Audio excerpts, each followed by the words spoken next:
I almost won the largest official Pokemon tournament of all time with a deck that everyone thinks is easily countered by one card. The deck I chose features Mew VMAX, which was released back in November 2021 in the Fusion Strike set. Since then, it has been both a popular and a powerful deck in the Pokemon TCG, and when the official Pokemon tournament circuit resumed play back in March of 2022, it was public enemy number 1 and the deck to beat at the time. Mew VMAX has 2 attacks, but the most important one is Cross Fusion Strike, which allows it to copy an attack from other Fusion Strike Pokemon. There are a good number of Pokemon with a Fusion Strike trait, but only a very few actually work well with Mew VMAX, with the best one being Genesect V. Not only does Genesect's Technoblast attack do a very good amount of damage, 210 or 190 with a double turbo energy attached, it also features the Fusion Strike system ability. This ability gives the deck one of the best engines around, as all you need to do is fill up your bench and you can be drawing anywhere between 8 to 12 extra cards each turn. Other Pokemon such as Oricorio, Meloetta, or Deoxys are powerful cards you can include in Mew VMAX decks, and there are different ways you can build the deck. There are 2 main versions of the Mew VMAX deck. The Meloetta version, which revolves around using Melodious Echo with up to 4 Fusion Strike energy in play to deal a whopping 280 damage, which can be further increased through the use of power tablets. LS Sparkle is integral to the deck's strategy, allowing you to attach extra energy even on turn 1 and threatening aggression with Meloetta if you go second. The deck does rely on higher than average starts to pull everything off though, and while it can sometimes work and feel amazing, it starts losing power fast after the early turns, especially if you didn't get a very explosive start. The other version of the deck is focused on disrupting an opponent's setup from the beginning, and was my choice for this event. The deck only focuses on Mew VMAX and Genesect V to streamline the deck, and utilizes 4 copies of Path to a Peak, which shuts down all abilities from Rulebox Pokemon. Now this also shuts down my own Genesect V's abilities, but I also played 4 Lost Vacuum to make sure I could remove my own stadium and reactivate my abilities as necessary throughout the games. Now if you've been watching my videos for a while, I probably know what you're thinking. But Tablemon, don't you hate Pokemon VMAX? Weren't you madly in love with Lost Box just a couple weeks ago and it is still the best deck in the new format? Why wouldn't you just use that? You have allowed this Dark Lord to twist your mind until now you have become the very thing you swore to destroy. As much as I dislike Pokemon VMAX, because they almost made me retire from Pokemon back in the pandemic, my priority when going into any tournament is to win it, and I will always play the deck that I believe gives me the best chance at doing so. The European International Championships held in London was quite simply incredible. Similar to the World Championships back in August of 2022, the setting, the atmosphere, everything about it was electric, and it was even more special made by the fact that it was the first tournament to use the new E-Block format in Standard. The loss of staple cards such as Quick Ball, Scoop Up Med or Marnie, along with the release of the brand new Scarlet and Violet set, meant social media was more alive than ever, debating whether Great Ball or Capturing Aroma was best in Lugia V-Star decks, which Lost Box variant would reign supreme, or if Mewtwo Union was a good partner in Gardevoir EX decks, and even how much Miraidon EX sucked. But one thing stood out to me. The one thing everyone seemed to agree on was that Mew VMAX would be played, but wasn't anything special, and here's why. Many players thought that by simply adding a copy of Drapion V into your deck, you had the Mew VMAX matchup covered. It's a Dark-type Pokemon that can attack for free, thanks to its Wild Style ability reducing its attack cost to 0. Weakness plays a big role in competitive Pokemon, and using a Pokemon VMAX brings along a big risk as they are worth 3 prize cards. In order to win a game, you need to take 6, so by taking down 1, essentially for free, meant you just have the game won against Mew VMAX right there. No one ever talked much about what Mew VMAX could do in retaliation, what the game plan was if you couldn't use Drapion V when you wanted it to. Some crazy players such as AzulGG and his testing group didn't even bother playing a Drapion V in their Lost Box decks, which shows how little respect the deck actually had, especially amongst the top players. As I played games in the format, I kept coming to one simple conclusion. The archetypes remained the same, but they all felt like weaker and more choppy versions of the previous format iterations. Except for Mew VMAX. Mew kept flowing very nicely throughout the whole game, was able to disrupt successfully as it had the wonderful Genesect to back it up, and continued to find the cards it needed at just the right time. Rotation didn't bring any new really good cards for Mew VMAX decks, but it took away so much from so many other decks, and I was able to capitalize on that. After back-to-back weekends of regional championships in Charlotte and Fort Wayne, where I was able to give one of my favorite decks ever one last go, I had less than a week to be fully involved in the new format, as before that I was splitting the time between both. Now it was full E-Block time. I made sure to order all the cards I needed for the new cards over at tcgplayer.com, where you can too. And if you use my affiliate link in the description, you get to support me and my content just by buying the cards and sealed products that you normally would anyways. As the tournament approached, I ended up playing basically every deck in the format as the people I coached requested to play different matchups to help them prepare. My testing was thus a bit unfocused, and I hadn't committed to any single deck yet, but none felt great. The one common denominator was, whenever I was asked to test against Mew VMAX, I was winning most of my games, simply by being able to consistently attack and disrupt. Even Lost Box felt clunky, a deck that I had been exclusively playing for 6 months and had gotten exceptional results with. But without Rayquaza and Raikou, it just didn't feel the same at all. In the 2 days prior to the event, I was able to play a bunch more games. I really didn't want to play Lugia V-Star for the mirror matches, and because it felt incredibly inconsistent and high variance, due to the new flippy cards like Mesago's and Capturing Aroma. And on the other hand, I could not win a game with my favorite version of Lost Box, the Radiant Charizard one. I kept missing Call Risk all early game, no big damage options until Radiant Charizard was available, and very awkward flower selecting choices. Even though I had not played a game with Mew VMAX yet at that point, by elimination, it was the deck I was definitely going to play now. Unlike the other 2 decks, I was very confident in the list I had chosen to build. It was straightforward, consistent, had a clear plan, and accomplished the same thing over and over whilst making it as difficult as possible for opponents to set up. The combination of Judge plus Path to a Peak helps with denying an opponent's setup, and was honestly the game plan against pretty much all decks, since every deck's main answer to Mew VMAX was one copy of Drapion V, by constantly disrupting their hand down to a low amount. Along with having Path to a Peak in play, this meant they needed 3 things to successfully respond to my attacks: a way to find Drapion V, a Stadium counter, and a way to bring Drapion V in the active. That's a big ask off of a 4-card hand from Judge plus a top deck. And then once they have exhausted their Drapion V, they have to find a way to recover it instead of searching for it. And with the only reliable way of doing so being Clara, I honestly wasn't very afraid of Drapion V at all. Even though Path to a Peak also stopped my own draw engine, I was also playing 4 Lost Vacuum to make sure I could remove the Path to a Peak to reactivate my abilities, use them, and then play down another path to continue the lock.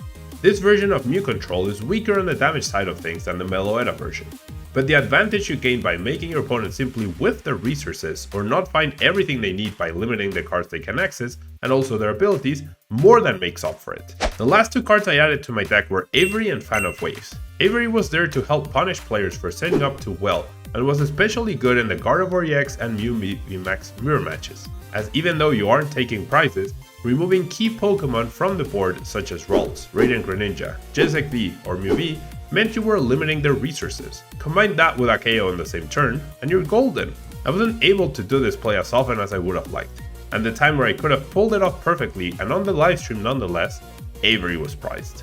Fan of Waves was added as a last minute tech against Lugia V-Star, as a way to either help KO a Pokemon by removing a V-Guard energy, or by making my Judges or exams more effective by removing the gift energy from whichever Pokemon I was KOing. This all sounded good on paper, but out of the 3 Lugia decks I played against, I never actually used it, and the card was the worst card of the deck overall, and the one I would consider cutting for Oricorio or Silene. And so, with the deck sleeved, and my good friend Mike Fichet lending me an Avery to complete my deck, I submitted my deck list, and I was as ready as I'd ever be for one of the most important tournaments of my Pokemon career. In day 1, I played against 9 different decks, which makes sense given we were entering a brand new format with a new Scarlet Violet set and rotation. Players were excited to try out new strategies. The day started off well, with a very nice memorable match against a new player in round 1, where I was able to help her get the hang of the rules and her deck, followed by a win against Arctina where Judge and Path proved to be a lethal combination against them. Round 3, I was paired against one of UK's top players using Hisuian Gutra V-Star, and unfortunately I was done quite quickly after 2 unplayable starts, and I offered 0 opposition. Heading into lunch break with a loss is less than ideal, as I had extra time to dwell on my unfortunate dead draws. I was able to win the next 4 rounds through a combination of skill and luck, and I was offered an ID in round 8, but I declined, knowing full well that going into day 2 with 19 points meant you needed a flawless day in order to have a shot at winning the tournament. Given where I was in standings prior to EUIC, it was either go big or go home for me in regards to the day 2 World's invite to Japan in the LATAM race, so I politely declined and was able to take down the round. In round 9, I faced off against Tord Reklev, arguably the current best Pokemon player, and his Gardevoir EX deck. I actually ended up playing Tord 3 times total in this one tournament, which is the same amount of matches we had played combined in the past 10 years. Tord was able to defeat me in the last round, in a very close game where we were pressed for time, and that caused me to not carefully check my resources and prizes, only to realize I had priced a tower tablet a little too late, preventing me from playing all 4 in the same turn to take a crucial one-hit KO. Ending the day with a 7-1 record was fantastic though.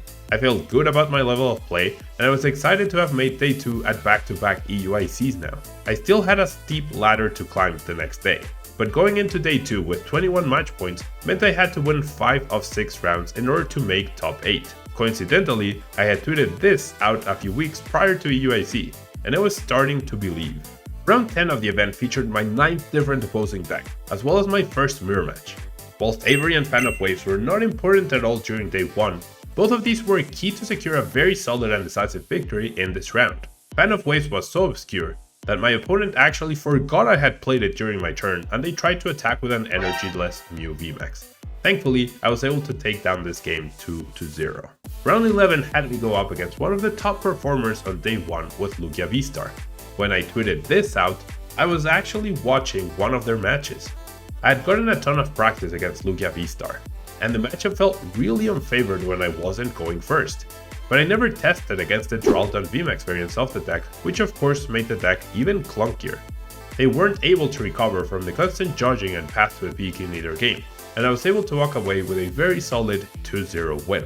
In round 12, I got paired against the 2018 World Champion Robin Schulz, playing I believe the same 60 cards as Tord Reklev. Things didn't go smoothly for Robin in either game that we played, but game 2 looked to be his, probably leading us to tie. But he wasn't able to find his last stadium in the crucial turn of the game to pull off the comeback. Robin played the matchup and his deck masterfully, as you'd expect from a former world champion, and I was feeling very lucky to walk away from that with a 2-0 win rather than a tie. In round 13, I finally got to go on stream for the first time this event, and it was against none other than Pedro Pertusi, the Brazilian rockstar that has a top 8 and a top 16 record at the previous 2 ICs, and was at the time the #1 ranked player from the Latin America region. I'll leave a link in the description if you'd like to watch this match against Gardevoir EX, but a version that featured Mewtwo Union. Game 1 was incredibly close and back and forth, and even though I had played against Tord and Robin before, his deck was a little different and I wasn't sure of the stadium counts.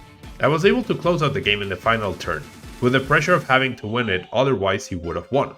Game 2, however, they unfortunately priced double rolls and had a very bad start, which meant I was able to walk away with another 2-0 win. Going into round 14, I had 2 win and in matches. Winning either round 14 or 15 meant I'd have secured my spot in top 8 of an international since Oceania in 2017, where I placed second. I was extremely hyped and happy at this point, and if you've been paying attention, you'd know that at this point I had not dropped a single game yet. My previous 4 rounds, I won them all 2-0. As fate would have it, I would end up playing for a second time against Tord Reklev, this time with a lot more at stake. A win for either of us meant a guaranteed top 8 spot, and even though I like to say I'm not intimidated by anyone in this game, out of all the possible opponents, Tord being essentially my only true loss in the competition, I would have rather not faced him. Alas, that wasn't up to me, and this time our games went by more smoothly for my deck, and the continuous Josh disruption proved to be too much, and I continued my undefeated 2-0 streak against him. I was now sitting at 36 match points, being #1 of the whole tournament, and with a spot in top 8 secured. It would end up being prophetic that I would be paired against Pedro Torres, my opponent at the only other IC I have top caught, where we ID'd, locking his spot in top 8 as well. We had a little bit of time between the last round finished, top 8 was settled, and I knew who I was up against for top 8, Eric Rodriguez. I've known Eric for a very long time. We share a passion for football, and we had actually talked about catching a match over the weekend. It was cool to be up against them for the first time ever, and I was even happier when I realized they were also playing Lugia V-Star and had the Duraludon VMAX deck in there. The Duraludon VMAX only made it even harder to recover from a judge, as it added a lot of useless cards against me. I was still wary of a possible Drapion V, but I figured the chances of encountering one were low. I'd love to offer more beyond I judged Eric in each game and they weren't able to set up at all. I might not even have used Summoning Star at all during the 2 games we played if I remember correctly. And with 40 minutes to spare, I was moving into top 4, still completely undefeated. As I watched the other match between my 2 possible opponents, I was definitely rooting for Trevor's Lugia V-Star deck to defeat Tord's Gardevoir EX. Every win against Gardevoir EX had been hard fought and extremely close, especially the games against Tord. However, all my Lugia matches had been fairly easy and straightforward. As fate would have it though, Tord won the game and moved on to top 4, where we would go on to face each other for a 3rd and final time. At this point, Tord and I are 1-1 against each other at this tournament, and 3-3 in individual games. The matchup feels very close, but slightly favored towards Gardevoir if they stabilize, which my deck of course tries to prevent until it's too late. Having been in the casting booth for LAIC and Vancouver, and having messed up quite a bit when I got featured on stream at previous events, I wanted this to be my redemption arc. Regardless of the outcome, a good show and high level play against the best player in the world. Game 1 is exactly that, and I don't think my words could ever do it justice. So I will also leave the link for the video down below in case you'd like to watch it. But as you can see from the comments made, it was a really good game featuring back and forth action with a sprinkle of luck for both sides. From the title of the video, you know I did not end up defeating Tord Reckless. After an incredible Game 1, Game 2 and Game 3 were down to my deck clunking out along with a poor decision on my part on Game 3. Meaning my first 2 losses in the entire day were also the games that eliminated me from the tournament. I placed 3rd overall, earning me this wonderfully looking trophy to add to my collection. And that is how my tournament run concluded at the biggest Pokemon tournament ever. What's next, you ask? Well, I guess you'll have to subscribe to the channel and find out. Thanks so much for watching, and I'll see you in the next video.